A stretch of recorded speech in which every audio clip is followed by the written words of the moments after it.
السلام علیکم ورحمۃ اللہ وبرکاتہ.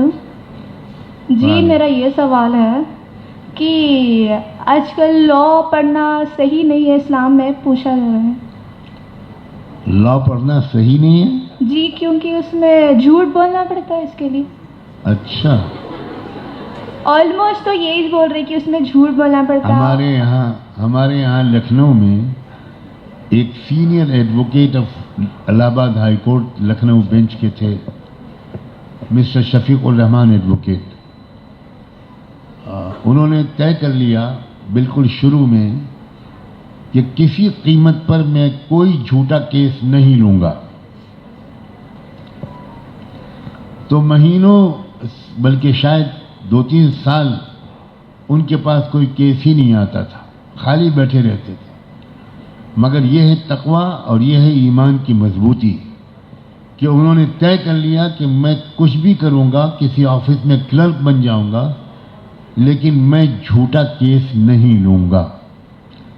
اب اللہ نے ان کو ان کا امتحان لے کر، اللہ نے ان کے استقامت دیکھ کر اب فیصلہ کرنا شروع کیا، اور ایسے ایسے کیسز آنے شروع ہوئے جن میں کوئی جھوٹ نہیں تھا، خالص مظلوموں کے کیس.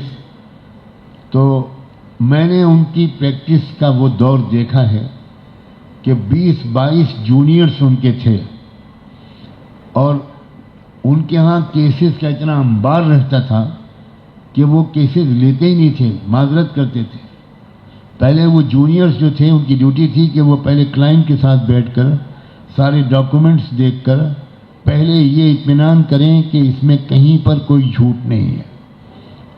وہیں پر اسکروٹنی ہو جاتی تھی اور 50-60% کیسز واپس کر دیے جاتے تھے. اس کے بعد وہ کیس لیتے تھے.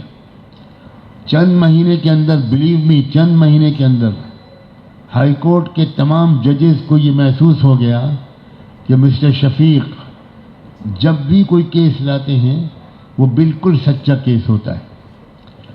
تو اس کے بعد میں نے اپنی زندگی میں دیکھا ہے وہ دور کہ جیسے ہی کیس پٹ اپ ہوتا تھا ججز کے سامنے، وہ سنگل جج ہو، ڈویژن بینچ ہو، 5 ججز بینچ ہو، کوئی ہو، تو سینئر موسٹ جج جو تھا اس بینچ کا وہ پوچھتا تھا ہو از دا کاؤنسل.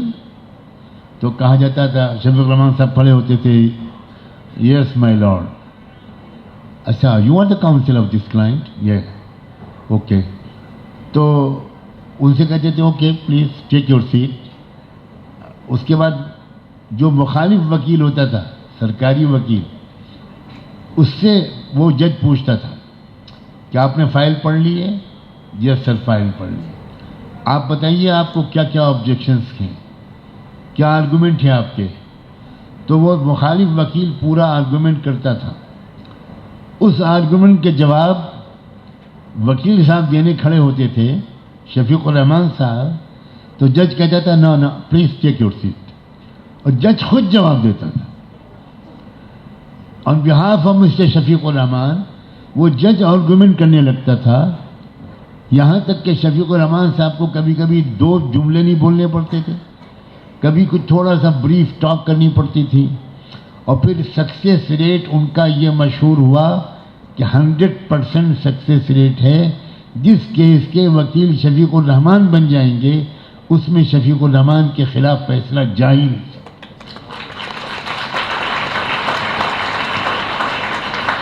ایک جج صاحب کی بیٹی کی شادی کے موقع پر میں خود موجود تھا. تو چیف جسٹس کی ٹیبل پر مجھے بٹھایا گیا. تو میں نے چیف جسٹس سے پوچھا کہ شفیق الرحمان صاحب آج یہاں نظر نہیں آ رہے.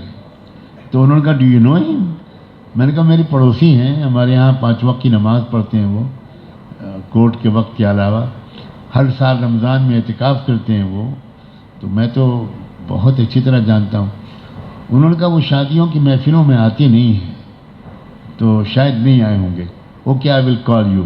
چیف جسٹس نے شفیق الرحمان صاحب کو فون کیا اور کہا کہ بھائی یہاں ہم لوگ بیٹھے ہوئے ہیں، یہاں جسٹس فلاں کی بیٹی کی شادی ہے، آپ نہیں آئے. تو ان کا سر آپ تو جانتے ہیں کہ میں نہیں آتا ہوں. ان کا یہاں ایک آپ کے چاہنے والے بیٹھے ہیں، کون صاحب ہے؟ دیا دیجیے فون. انہوں نے مجھے فون دیا. میں نے کہا کہ میں سجاد نعمانی بولا. ارے مولانا آپ کہاں پہنچ گئے وہاں؟ میں نے کہا میں تو اس وجہ سے پہنچا کہ مجھے حکم ملا ایک بزرگ کا کہ جسٹس جعفری کی بیٹی کی شادی ہے, تم کو جانا ہے. تو کہیں گے ٹھیک ہے میں آ رہا ہوں. جب شفیق الرحمان صاحب آئے, بلیو می, سارا ہال کھڑا ہو گیا ان کے استقبال. حالانکہ وہ ججز تھے, ہائی کورٹ کے, سپریم کورٹ کے, اور آئی نیور سا ان مائی لائف کہ ججز کبھی کھڑے ہوتے ہوں کسی وکیل کے استقبال میں. یہ ہو سکتا, یہ ہے سچ کی طاقت. بس ہمت کرنی چاہیے کہ ہم کو جھوٹ نہیں بولنا ہے. کچھ بھی ہو جائے تو اللہ تعالیٰ کچھ دن کے امتحان کے بعد راستے کھول دیتے ہیں. جزاک اللہ.